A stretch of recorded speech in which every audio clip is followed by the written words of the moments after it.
शिक्षक और शिक्षकों के अंदर प्रबोधक इन्होंने बहुत बड़ा काम करा है। कई सालों से गाँव में जाके, ढाणियों में जाकर बच्चों को प्रेरित करना कि स्कूल के अंदर आइए, पढ़िए। अटेंडेंस 40% से 60-65% पर चली गई। तो इनका जो रोल रहा है समाज के अंदर कि बच्चों को एक तरह से शिक्षित करना, एक माहौल बनाना, एक बहुत बड़ा रोल रहा। मैं धन्यवाद देना चाहूँगा उस समय की भारतीय जनता पार्टी की सरकार को कि इनको रिकॉग्नाइज करा इनके काम को और इनको परमानेंट जॉब दिया उसके अंदर। आज इनके कार्यक्रम में आके अच्छा लगा। मेरी तरफ से मैंने यही कोशिश करी कि जो शिक्षकों का जो महत्व है वो हम सब एक बार फिर जाने। शिक्षक सबसे महत्वपूर्ण होते हैं। अब वो शिक्षक गुरु के रूप में ले लीजिए, आप कोचेस के रूप में ले लीजिए, किसी भी रूप में ले लीजिए।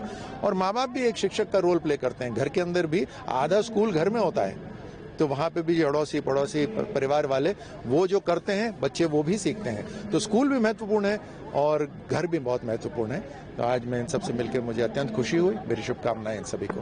सर, एक 7 सीटों पे विधान क्या कुछ कहना चाहेंगे? राजस्थान के अंदर जो हमारे उपचुनाव हो रहे हैं, भारतीय जनता पार्टी को पूरी तरह से भरोसा है।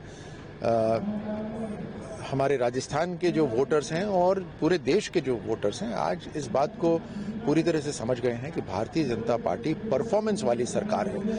वो सबका साथ, सबका विकास भी करती है, विश्वास भी करती है और सबके प्रयास के लिए सबको प्रेरित भी करती है, सबको जोड़ के चलती है। इंक्लूसिविटी वाली सरकार है। हम जो पिछड़े हैं उनको आगे लेकर आते हैं, जो वंचित हैं उन तक हम साधन पहुंचाते हैं। लीकेज हमने बंद कर दिया है।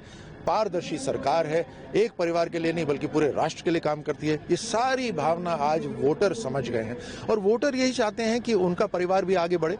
जो इतने लंबे समय से केवल वोट डालने के लिए बने हुए थे, आज उनको आगे बढ़ने का मौका मिल रहा है। और ये देश के लिए भी जरूरी है क्योंकि देश की जीडीपी, जैसे प्रधानमंत्री मोदी जी कहते हैं, तभी बढ़ती है जब हर नागरिक अपनी तरफ से उसमें कंट्रीब्यूट कर सके, अपना योगदान दे सके।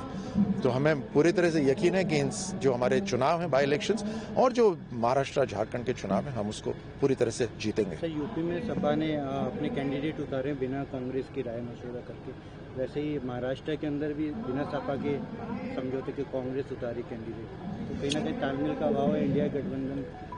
ये जो इंडिया गठबंधन जो इन्होंने बनाया, ये इनका जो फाउंडेशन ही थी, जो इनकी बुनियाद थी, वो बुनियाद ही बेबुनियाद थी।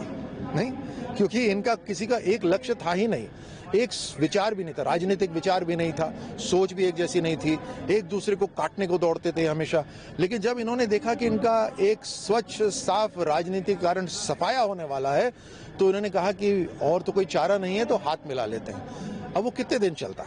तो ये जो इंडिया गठबंधन के अंदरूनी खिंचाव है, एक दूसरे के खिलाफ मोर्चे खोल लेते हैं, एक दूसरे के खिलाफ अपने कैंडिडेट उतार देते हैं, ये तो जाहिर सी बात है, होना ही था।